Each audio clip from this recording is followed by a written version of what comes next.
High guys, welcome back to Samia Nirob's blog. আজকে দেখাবো কিভাবে হার্ড চিকেন দিয়ে খুব সহজেই রোস্ট বানানো যায়। আসলে কয়দিন ধরে শরীরটা এত খারাপ যে এটা ওটা খালি খাইতে ইচ্ছে করে।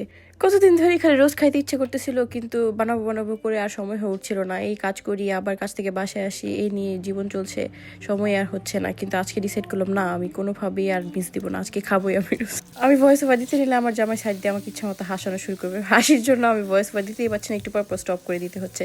যাই হোক, ব্যাক টু বাস্তবতা দেখতেই পাচ্ছেন আপনারা, মুরগির কার্যক্রম শুরু হয়ে গেছে। এখন নাড়ানাড়ি করতেছি, মুরগিগুলোকে ভালোভাবে এখন ফ্রাই করে নিতে হবে। যাই হোক, এখন মুরগি নাড়ানাড়ি ভাজাভাজি শেষ, এখন উঠিয়ে নিছি। এখন আবার আমরা নাড়ানাড়ি করবো কিছু মশলা দিয়ে, অ্যান্ড তারপর দিয়ে দিলাম আদা রসুন পেস্ট, পেঁয়াজ পেস্ট। এখন নাড়াচাড়া করে আবার দিয়ে দিলাম একটু গরম পানি, আবার নাড়াচাড়া করতে থাকবো। এটাই হইতেছে ওই ম্যাজিক ট্রিক্স। আজকে আমি ইউজ করছি প্রাণের চিকেন রোস্ট মশলা।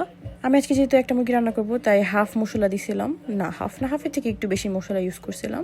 অ্যান্ড তারপর আবার মশলাটা দিয়ে ভালোভাবে নাড়াচাড়া করবো, নাড়াচাড়া করে আবার একটু গরম পানি দিয়ে দিব।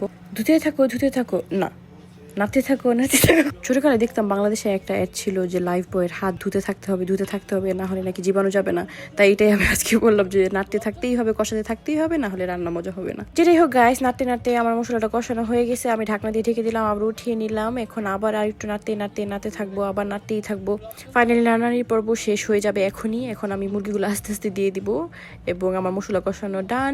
এখন মুরগিগুলোকে ভালোভাবে কষানো মশলার সাথে মাখিয়ে নিব। আস্তে করা লাগবে না, জোরে করলে কিছুই হবে না, বিকজ মুরগিগুলো শক্ত। এখন আমি ইয়োগার্ট দিয়ে দিতেছি, ইয়োগার্ট না আসলে আমি দুধ ইউজ করছি, দুধের সাথে লেবু দিয়ে। আগে দেখতাম মানুষ দুধ আর লেবু একসাথে ইউজ করতো, আমিও ভাবলাম যে আজকে এটা ইউজ করে দেখি কেমন লাগে।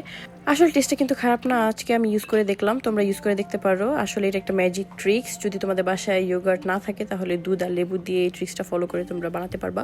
ওয়াও, দেখো গাইস কত সুন্দর হয়েছে কালারটা। আমি নিজে দেখে নিজে অবাক হয়ে গেছিলাম, এত সুন্দর রোস্ট বানাতে পারি আমি। মাঝে মধ্যে নিজেকে ভালোই মাস্টার শেফ মনে হয়। তোমরা পিছনে খেয়াল করে দেখতে পারবা যে আমরা কি গান শুনতেছি।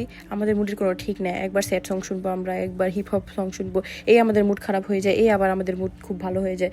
আসলে আমাদের মুডের কোনো ঠিক ঠিকানা নেই। আর রান্না করার সময় গান থাকলে তো কোনো কথাই নেই, রান্নার মধ্যে আমার এক্সট্রা মনোযোগ এসে যায়। যাই হোক, look at this guys, oh my god, don't forget to like and subscribe, by.